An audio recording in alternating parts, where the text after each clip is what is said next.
Hello বন্ধুরা, আপনার ফোনেও কি প্লে স্টোর ডিলিট হয়ে গেছে আর এটা নিয়ে আপনি অত্যন্ত চিন্তিত হয়ে পড়েছেন, মানে বুঝতে পারছেন না যে প্লে স্টোরটাকে কীভাবে ডাউনলোড করবেন? তাহলে আজকের ভিডিওটি সম্পূর্ণ আপনার জন্য। আজকের এই ভিডিওতে আমি আপনাদেরকে মাত্র 2 মিনিটে প্লে স্টোর যদি ডিলিট হয়ে যায় আপনার ফোনে, সেটাকে কিভাবে আপনারা ফিরিয়ে আনবেন বা ডাউনলোড করবেন, সেটাই আজকের ভিডিওর মাধ্যমে আমি আপনাদেরকে দেখাবো। সেজন্য বলছি, ভিডিওটিকে একটুও না টেনে শুরু থেকে শেষ পর্যন্ত ধৈর্য সহকারে দেখুন, তাহলে কিন্তু আপনি আপনার ফোনে খুব সহজেই প্লে স্টোরটাকে ফিরিয়ে আনতে পারবেন।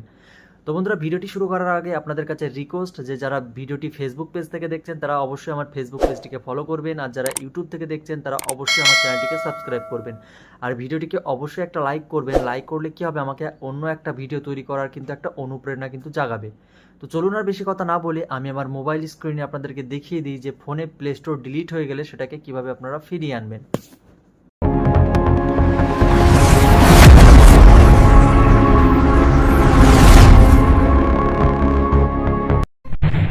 সো ভিউয়ার্স, আমি আমার মোবাইল স্ক্রিনে চলে এসেছি। মোবাইলে প্লে স্টোর ডিলিট হয়ে গেলে কিভাবে আমরা ফিরিয়ে আনবো বা ডাউনলোড করব। তো প্রথমে আপনারা যেটি করবেন, আপনাদের ফোনে সেটিংসে চলে আসবেন। তো দেখুন আমার ফোনে সেটিংস, তো জাস্ট এই সেটিংসের উপরে একটা ক্লিক করব। ক্লিক করে দিয়েছি। ক্লিক করার পরে একটু স্ক্রল করে আপনারা নিচে আসবেন। আসলে এখানে অ্যাপসের একটা অপশান পেয়ে যাবেন। আপনার ফোনে হয়তো অ্যাপস ম্যানেজমেন্ট বলে থাকতে পারে, তো আমার ফোনে দেখুন অ্যাপস বলে লেখা আছে। তো জাস্ট এই অ্যাপসের উপরে একটা ক্লিক করব। ক্লিক করে দিয়েছি। এখন দেখুন আপনারা এই নিচে দেখুন সি অল, আমার ফোনে এই মুহূর্তে 167 অ্যাপস মানে রয়েছে, 167টা কিন্তু আমার ফোনে এই মুহূর্তে অ্যাপস রয়েছে। তো এই সি অল 167 অ্যাপস লেখা আছে। তো আপনার ফোনে যতগুলো অ্যাপস থাকবে সে অ্যাপসগুলো কিন্তু এখানে কিন্তু সংখ্যাটা শো করবে কতগুলো অ্যাপস আছে মোট। তো জাস্ট এই সি অল অ্যাপসের উপরে আপনারা ক্লিক করবেন। ক্লিক করে দিয়েছি। এখন দেখবেন আপনার ফোনে যতগুলো অ্যাপস আছে সেই অ্যাপসগুলো কিন্তু এখানে শো করবে। তো এর মধ্যে প্লে স্টোরটাকে খোঁজার জন্য আমাদের অনেকটা দেরি হয়ে যাবে। তো যে কারণে আমরা কি করব, উপরে দেখুন সার্চ বক্স আছে, তো এই সার্চ বক্সে একটা ক্লিক করব। ক্লিক করে আমরা প্লে স্টোর বলে সার্চ করব। তো দেখুন আমি প্লে স্টোর বলে সার্চ করছি। দেখুন 3 নম্বরে গুগল প্লে স্টোর কিন্তু চলে এসেছে। দেখুন এই যে গুগল প্লে স্টোর 3 নম্বরটা গুগল প্লে স্টোর বলে কিন্তু চলে এসেছে।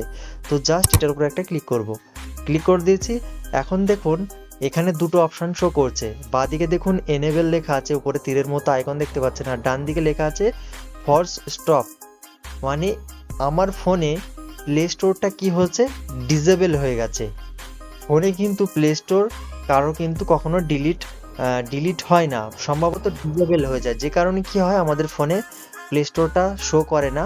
আমরা মনে করি আমাদের ফোনে প্লে স্টোরটা ডিলিট হয়ে গেছে, আমরা বুঝতে পারি না যে কিভাবে প্লে স্টোরটাকে ফিরিয়ে আনবো বা ডাউনলোড করব। তো এখন এটাকে এনেবল করতে হবে। তো এনেবল করার জন্য যে এনেবল লেখা আছে তার উপরে গোল আইকন দেখতে পাচ্ছেন তীরের মতো, এনেবল লেখা আছে। তো জাস্ট এই এনেবলের উপর একটা ক্লিক করবেন। ক্লিক করলেই আমার কিন্তু মূলত এখানে কাজ শেষ। তো আমি এখন চলে যাব ব্যাকে চলে এসে এখন আমি আমার ফোনে আবার সার্চ করব। সার্চ অ্যাপসে গিয়ে এখানে প্লে স্টোর বলে আমি সার্চ করব। দেখুন আমি প্লে স্টোর লিখে সার্চ করেছি। দেখুন আমার ফোনে এমএক্স প্লেয়ারের পাশে দেখুন প্লে স্টোর কিন্তু এখন চলে এসেছে। দেখুন প্লে স্টোর কিন্তু এখানে শো করছে, প্লে স্টোর কিন্তু চলে এসেছে। সো বন্ধুরা, এভাবেই কিন্তু খুব সহজে আপনারা আপনার ফোনে যদি গুগল প্লে স্টোর ডিলিট হয়ে যায়, এভাবেই কিন্তু খুব সহজে আপনারা ফিরিয়ে আনতে পারবেন। সো বন্ধুরা, এতক্ষণ সাথে থাকার জন্য আপনাদেরকে অসংখ্য ধন্যবাদ। সো বন্ধুরা, আমার ভিডিওটি দেখে যদি আপনার একটুও হেল্প হয়, ভিডিওটিকে অবশ্যই একটা লাইক করে আর আমার এই চ্যানেলটিকে সাবস্ক্রাইব করে পাশে থাকবেন, কেননা আমার এই চ্যানেলে কিন্তু প্রতিদিন এরকম ইন্টারেস্টিং হেল্পফুল ভিডিও আপলোড হতেই থাকে। তো আজকের ভিডিওটি এখানে শেষ করছি, আবার দেখা হচ্ছে পরবর্তী কোনো হেল্পফুল কন্টেন্ট নিয়ে। ততক্ষণ নিজের খেয়াল রাখুন, সুস্থ থাকুন।